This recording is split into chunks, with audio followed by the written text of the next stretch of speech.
എല്ലാവർക്കും പുതിയൊരു വീഡിയോയിലേക്ക് സ്വാഗതം. അപ്പം നമ്മൾക്ക് ഇന്ന് സർവീസിന് വന്നിരിക്കുന്നത് ഈ മോഡൽ ലാപ്ടോപ്പാണ്, ആസൂസിന്റെ X541 എന്ന് പറഞ്ഞ. അപ്പം അതിന്റെ ഇഷ്യൂ എന്താണെന്ന് വെച്ചാൽ കീബോർഡിൽ ആണ് പവർ ബട്ടൺ വരുന്നത്, കൂടാതെ മറ്റു കീകളൊന്നും വർക്ക് ചെയ്യുന്നില്ല. അപ്പോൾ ഇത് ശരിയാക്കാനാണ് നമ്മളത് പോകുന്നത്. സംടൈംസ് ഇത് വർക്ക് ചെയ്യുന്നുണ്ട്. അപ്പം നമ്മളിതൊന്ന് റിസെറ്റ് ആക്കണം കേട്ടോ. അപ്പോൾ ഇതിന്റെ സ്ക്രൂകളും കാര്യങ്ങളെല്ലാം അഴിക്കുക. നമ്മൾ അടി കാണുന്ന സ്ക്രൂ എല്ലാം അഴിച്ചതിന് ശേഷം നമ്മളതിന്റെ കേസിങ് തുറന്നതിന് ശേഷം നമ്മൾ കീബോർഡെല്ലാം റീപ്ലേസ് ചെയ്യുന്നതാണ് കേട്ടോ. അപ്പോൾ വീഡിയോ സ്പീഡാക്കാണ്. നമ്മുടെ ചാനൽ ഇഷ്ടപ്പെട്ട് കഴിഞ്ഞാൽ എല്ലാവരും സബ്സ്ക്രൈബ് ചെയ്യാൻ, ലൈക്ക് ചെയ്യാനും മറക്കല്ലേ.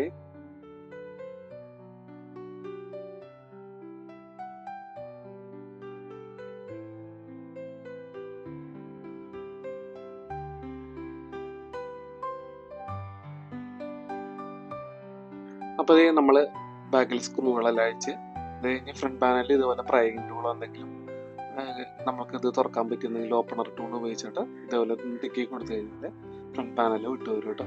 ഫ്രണ്ട് പാനൽ വിട്ടു വന്നാൽ വലിച്ചെടുക്കാൻ നോക്കരുത്. കാരണം വെച്ചാൽ അതിനകത്താണ് നമ്മുടെ കീബോർഡിന്റെ കണക്ടർ, അതുപോലെ തന്നെ ടച്ച് പാഡിന്റെ കണക്ടർ വരുന്നത്.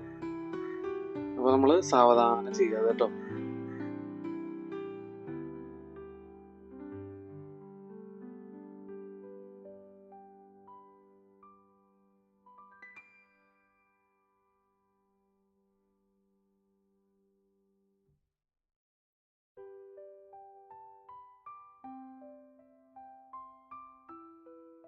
അപ്പോൾ നമ്മൾ അതിന്റെ കീബോർഡ് ഇളക്കി എടുത്തിട്ടുണ്ട്.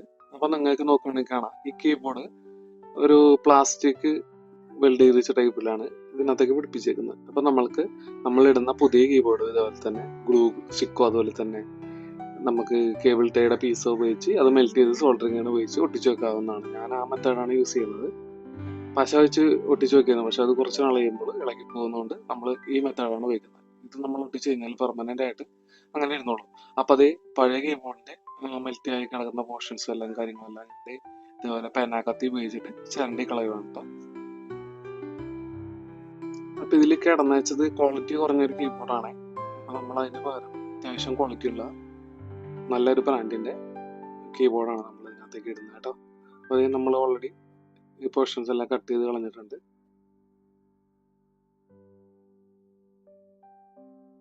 അപ്പോൾ ഇതാണ് നമ്മുടെ പുതിയ കീബോർഡ് കേട്ടോ. അപ്പോൾ ഇതാണ് നമ്മൾ ഇൻസ്റ്റാൾ ചെയ്യേണ്ടത്. അപ്പോൾ ഇതും അതുപോലെ തന്നെ അതെങ്ങനെ അഴിച്ചെടുത്ത് അതുപോലെ തന്നെ പ്ലാസ്റ്റിക് ബിൽഡ് ചെയ്ത് നമ്മൾ ഇൻസ്റ്റാൾ ചെയ്യണം കേട്ടോ.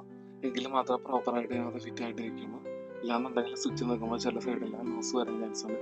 അപ്പോൾ നമ്മൾ പ്രോപ്പറായിട്ട് അതെങ്ങനെ എത്തിച്ചാൽ അതുപോലെ തന്നെ ചെയ്യും. കൂടാതെ നമ്മൾ നോക്കുമ്പോൾ ഇതിൻ്റെ ഫാൻ ഡസ്റ്റ് ആയിട്ട് കാണുന്നുണ്ട്. അപ്പോൾ അത് നമ്മളൊന്ന് ക്ലീൻ ചെയ്യുന്നുണ്ട് കേട്ടോ.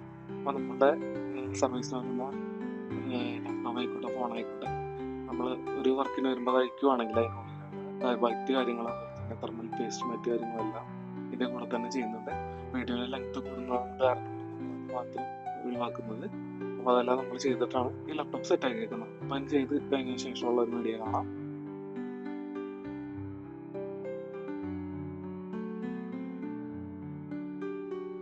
അപ്പോൾ നമ്മളത് പ്രോപ്പറായിട്ട് ക്ലീൻ ചെയ്തിട്ടുണ്ട്. നിങ്ങൾക്ക് നോക്കിക്കഴിഞ്ഞാൽ കാണാം ഫാനെല്ലാം നന്നായിട്ട് പൊടിയെല്ലാം പോയിട്ടുണ്ട്.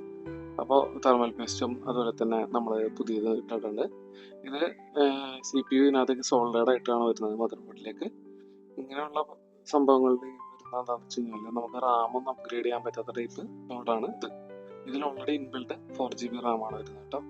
അത് നമ്മൾ തിരിച്ച് അതുപോലെ തന്നെ മെൽറ്റ് ചെയ്ത് കീബോർഡ് സെറ്റ് ചെയ്യുവാണ്. ഇനി നമുക്ക് വീഡിയോ ഒന്ന് സ്പീഡാക്കാം. നമ്മളെ വർക്കെല്ലാം ഏകദേശം തീർന്നിട്ടുണ്ട്. നമ്മൾ പിടിപ്പിക്കുകയാണ്. നമ്മൾ അപ്ലോഡ് ചെയ്യുന്നുണ്ട്. കീബോർഡെല്ലാം ചെക്ക് ചെയ്ത് നോക്കി, വേറെ പ്രശ്നങ്ങളൊന്നുമില്ല. അപ്പോൾ നമ്മൾ എല്ലാം തിരിച്ച് സെറ്റ് ചെയ്തതിന് ശേഷം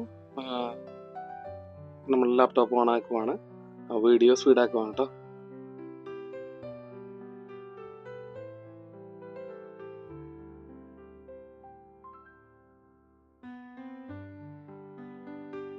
ത്രീ ഡി പെന്നും ഫിലമെന്റ് ഉപയോഗിച്ച് നമുക്കത് ഈസി ആയിട്ട് ചെയ്യാൻ പറ്റുള്ളൂ. PVC ഫിലമെന്റ് ഉപയോഗിച്ച് കഴിഞ്ഞാൽ നമ്മളുടെ പെന്ന് കംപ്ലൈന്റ് ആണ്. അതുകൊണ്ടാണ് സോൾഡറിംഗ് കേബിൾ ടൈ ഉപയോഗിച്ച് ഇങ്ങനെ ചെയ്യുന്നത്. ഈ മോഡലിൽ നമുക്ക് കീബോർഡ് ഇൻസ്റ്റാളേഷൻ ഭയങ്കര ഈസിയാണ് കേട്ടോ. നമുക്ക് അധികം സ്ക്രൂകളും കാര്യങ്ങളൊന്നും പെട്ടെന്ന് തന്നെ ഒരു സാധാരണക്കാരന് ചെയ്യാവുന്ന ഇൻസ്റ്റാളേഷനാണ് ഇതിൽ വരുന്നത്. അപ്പോൾ അത് നമ്മൾ വർക്കെല്ലാം ഫിനിഷ് ആയിട്ടുണ്ട്. നമ്മളൊന്നും കൂടി കീബോർഡ് ഒന്ന് ചെക്ക് ചെയ്ത് നോക്കി. ഇതാണ് മാറിയ കീബോർഡ്. അപ്പോൾ അതേ പുതിയ കീബോർഡിന്റെ ക്വാളിറ്റി നിങ്ങൾക്ക് മനസ്സിലാവും. അത്യാവശ്യം മറ്റേതിനേക്കാളും കൂടിയ ക്വാളിറ്റിയാണുള്ളത്. അപ്പോൾ നമ്മുടെ വീഡിയോ യൂസ്ഫുൾ ആയി കഴിഞ്ഞാൽ മറ്റുള്ളവർക്ക് ഷെയർ ചെയ്യാൻ മറക്കല്ലേ. അപ്പോൾ ഇതുപോലുള്ള ടിപ്സുമായിട്ട് പുതിയ വീഡിയോയിൽ വരാം. Bye bye.